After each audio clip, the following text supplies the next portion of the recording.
समीर एक छोटे से गांव में रहता था जो हरे भरे जंगलों और पहाड़ियों से घिरा हुआ था।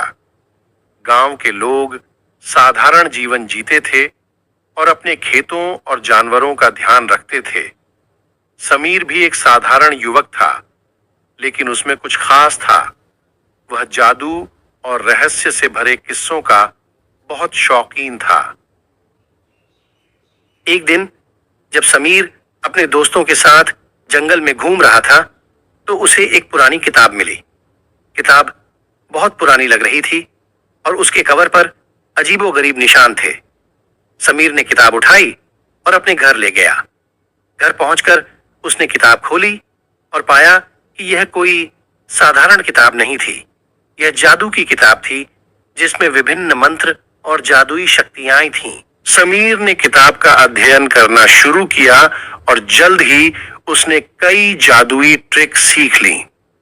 उसे यह जानकर बहुत खुशी हुई कि अब वह साधारण युवक नहीं रहा, बल्कि एक जादूगर बन चुका था।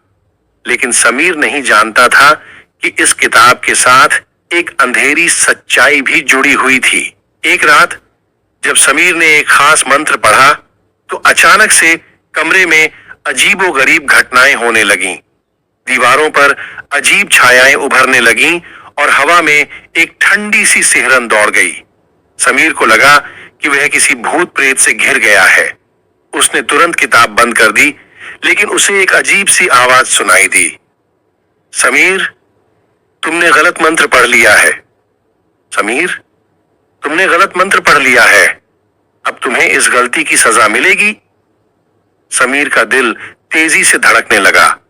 उसने सोचा कि वह शायद सपना देख रहा है, लेकिन जब उसने चारों ओर देखा तो पाया कि सब कुछ असली था। उसके कमरे में एक अजीब सी शक्ति मौजूद थी, जो धीरे धीरे उसकी ओर बढ़ रही थी।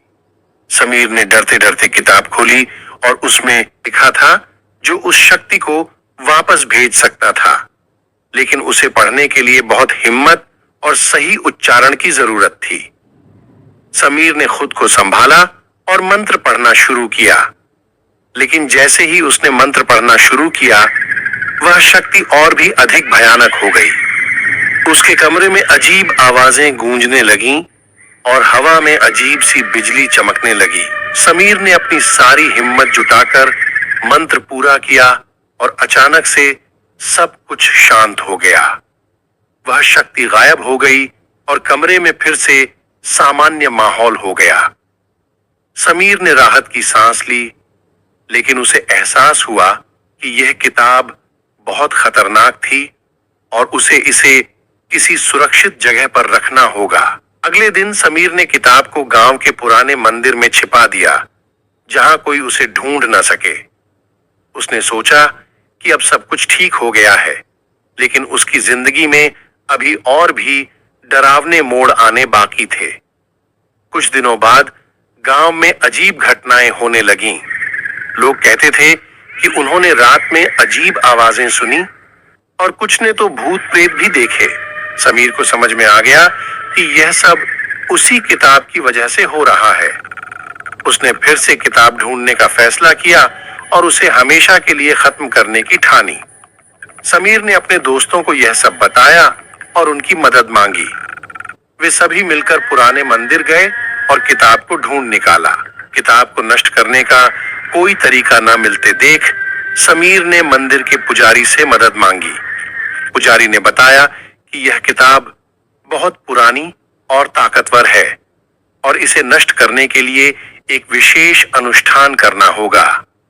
यह अनुष्ठान सिर्फ पूर्णिमा की रात में ही किया जा सकता था और इसके लिए बहुत हिम्मत और सही मंत्रों का उच्चारण जरूरी था। समीर और उसके दोस्त पुजारी के निर्देशानुसार अनुष्ठान की तैयारी करने लगे। पूर्णिमा की रात जब चांद पूरा निकला, तो वे सभी मंदिर में एकत्र हुए।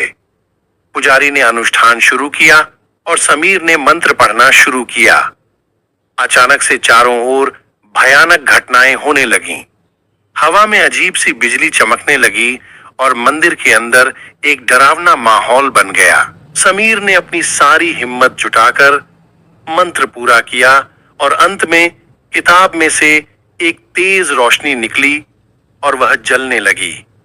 धीरे धीरे किताब जलकर राख हो गई और सभी अजीब घटनाएं रुक गईं। समीर और उसके दोस्तों ने राहत की सांस ली। समीर ने सीखा कि जादू और रहस्य जितने आकर्षक होते हैं, उतने ही खतरनाक भी हो सकते हैं।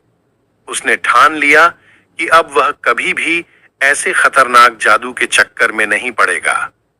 गांव में फिर से शांति और सामान्यता लौट आई और समीर ने अपनी पुरानी साधारण जिंदगी में लौटने का फैसला किया। समीर की इस रोमांचक और डरावनी कहानी ने गांव में एक नई कहानी को जन्म दिया, जिसे लोग लंबे समय तक याद रखते और दूसरों को सुनाते रहे। समीर ने जादू की दुनिया से अपना नाता तोड़ लिया, लेकिन उसकी बहादुरी और समझदारी की कहानी हमेशा गांव वालों के दिलों में बसी रही।